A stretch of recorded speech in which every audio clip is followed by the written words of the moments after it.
Rəhman və Rəhim olan Allahın adıyla.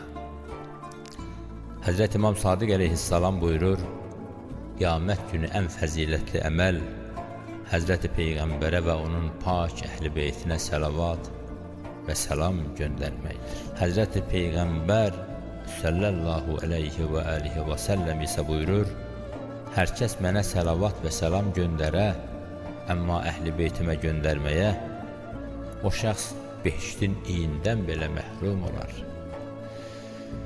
O Həzrət başqa bir kəlam-ı şərifində buyurur, qiyamət günü mənə ən yaxın kəslər, mənə və əhl-i beytimə ən çox səlavat və səlam göndərən şəxslərdir. Həzrət İmam Rıza əleyhissalam buyurur, öz günahlarının kəffarəsini verə bilməyən kəslər Peyğəmbər və onun əhl-i beytinə çoxlu səlavat və səlam göndərsinlər. Çünki səlavat günahları məhv edir. Həzrət İmam Sadiq əleyhissalam buyurur, Allaha edilən heç bir dua Muhammed və Ali Muhammedə səlavat və səlam göndərilməyincə qəbul edilməz.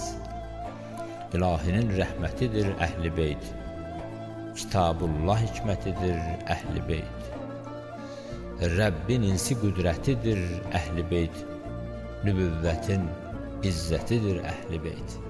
Onları sən etdin öndər ilahi, əhl-i beytə səlam göndər ilahi. Onlar da həqqin aşikar güzgüsü, ilahinin xəlqi qucan sevgisi, bilgiləri Peyğəmbərin bilgisi, şəriətin ölçü biçi ülgüsü. Onları sən etdin öndər ilahi, əhl-i beytə səlam göndər ilahi. Uymayıb da dəhridə nakəslərə, bəsirəti kör olan xəbislərə, xoş onları dərk eləyən kəslərə, əhl-i beyt izi ilə gedən düzlərə, onları sən etdin öndər ilahi, əhl-i beytə səlam göndər ilahi.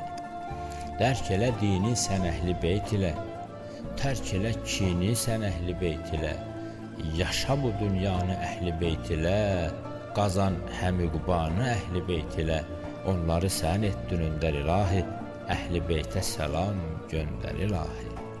Hacı Qubad ola fəda sizlərə, pak edilmiş ilahi əzizlərə, qiyamətdə nəzər salın bizlərə, yoxdur şəfa, vallahi sizlərə. Onları sən etdin öndər ilahi, əhl-i beytə səlam göndər ilahi, əhl-i beytə səlam göndər, əhl-i beytə səlam göndər ilahi.